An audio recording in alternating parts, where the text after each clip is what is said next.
Jacoby is our quarterback until I say he's not the quarterback. I thought last night he showed a lot of toughness, a lot of grit, on protection breakdowns, tried to do what we asked him to do.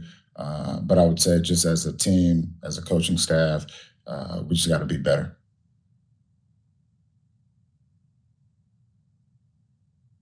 Next question, Mike Jerod, followed by Chris Ryan. Jerod, you were pretty critical of the offensive line last night. Is there anything you can do internally to correct the problems, or is this something that you start to need to look outside the organization to help find some fixes? No, I believe we can correct the problems internally. It comes down to details, and we were not sharp on our details as a unit. And that's what the offensive line is. It's not just one person, it's a unit, and being able to see the picture out of the same set of goggles, and we just didn't do that last night. But I do think it's correctable. Thank you. Chris Ryan. Hey, Jerod, just looking at the tape from last night, what did you see in terms of the main issues with pass protection and on being able to recognize some of the stuff they were doing? Look, we had some young guys out there. They showed a few different looks that, I don't know, maybe caused some confusion, but just the communication as a whole has to be better. And look, I still have faith in those guys to get the job done. We just got to be very intentional about the way we approach the game and the way we adjust in game.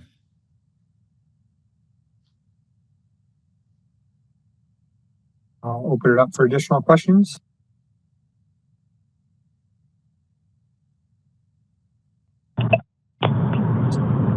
I don't know if you can hear me. Okay.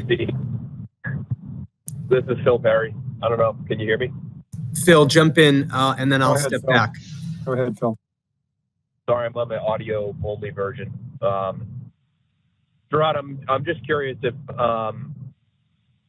you guys would consider altering the practice plan for the quarterback reps. Is there any chance you might want to give Drake a little bit more moving forward? Right now, I would say it's still status quo, and kind of said it earlier. Jacoby's still our starting quarterback, and we just got to be ready to support him. There are 11 guys out there on offense, so it's everyone.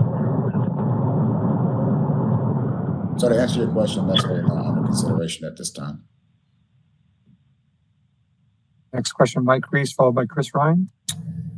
Jerod, you might have been asked this, and I apologize because I got cut off there for a little bit, but were you asked about Drake and his performance just on the last drive and what you saw from evaluating the tape from him? Yeah, man, look, another guy he has athleticism. He can make all the throws. I thought he, coming off the bench at that time is always tough no matter what position, but especially at the quarterback position. I thought he did handle himself well and, try to put a drive together.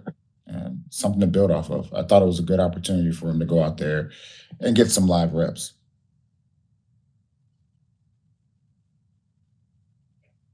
We'll go back to Chris Ryan. Hey, Jerod, is it difficult to evaluate Jacoby given some of the conditions he's had to play under in these first 3 games? And is that one of the reasons that obviously you want to give him a little bit more of an opportunity because of some of the conditions obviously he's had to deal with? I don't know if that's the case. What I would say is all of our focus right now is to get to 2-2, and I said we have the bonus Monday, and then get ready for San Fran. So, look, everything's always under evaluation, but just so I'm clear, Jacoby is still our starting quarterback until I say he's not.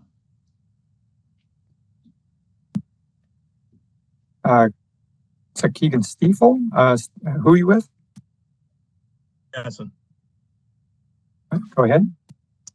Jerod, just defensively, it seemed like the over-aggressiveness came back to bite you a little bit with Rodgers kind of checking into some of the short yardage stuff to pick up first downs. What went into the idea to blitz him? Maybe it was charted as more than you did against Burrow, less than Geno Smith. Some of those weren't really blitzes. They're what we call simulated pressures. So we still have our shell defense in the background. What I would say is, we just did a poor job keeping them in the pocket, and that comes down to discipline. And going back to what causes what the biggest issue was, in my opinion, defensively, was just tackling. We couldn't tackle, we didn't tackle, and we really haven't had that problem up until this point. So we have to get that corrected. Ian Steele, followed by Dakota Randall. Hey, Jerod, just checking in on injury updates along the offensive line with Caden and Michael yesterday, and then Vidarian and City moving forward. Do you expect any of these to be long-term? We haven't had our medical meeting yet. I wish I had a better answer for you, but I'll let you know as the week progresses. Dakota Randall, followed by Taylor Kyle. Hey, Jerod, you spoke, I think, before camp about, not having repeated mistakes.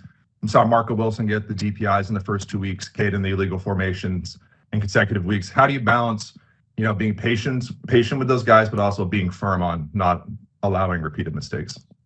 Yeah, we always talk about not going out there beating ourselves and being able to adjust on the fly. We talk about the pre-snap penalties that we just can't have, especially against a good team like New York. There is a balance. There is a balance to that. Like with the younger guys, they're going to make mistakes. They're going to do things that you don't expect them to do, and you just got to get those things corrected. The guys that we dress for the game are the guys that we think give us the best chance to go out there and win. Thank you. Thank you. Taylor Kyle, followed by Doug Kine. Hi, Coach. Thank you for your time. I was wondering, with the benefit of hindsight, it seemed like maybe you got away from the run game a little early. Would you have changed that after watching the tape and just knowing how the game went, or did you feel that the plan to maybe go a little bit more with the passing attack suited what the game needed? We felt good about the game plan going in. What I will say is defensively, we're on the field too much, and then offensively we weren't on the field enough, and that's what it comes down to. It comes down to executing, and we talk about being a game plan team, and we talk about our identity. Like I said, it's still early in the season, but we're just trying to find the right combination of not only players on the field but also with our scheme in all three phases. Thanks. We'll go Karen Guigan back to Phil Perry. Go ahead, Karen.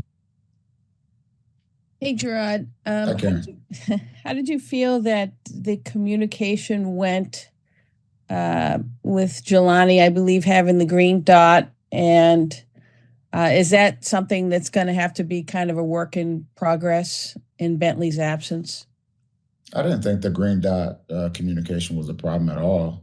And when you watch the film, there's nothing the green dot or communication can really save you from defensively. It just came down to tackling the ball carriers, controlling the line of scrimmage, things that we've done up until this point, and we just got to get better. It's always tough when you lose a guy like Bentley, but I do feel like we have players that can step up and fill those roles. Thanks, Jerod. Thanks, Karen. We'll go back to Phil Perry.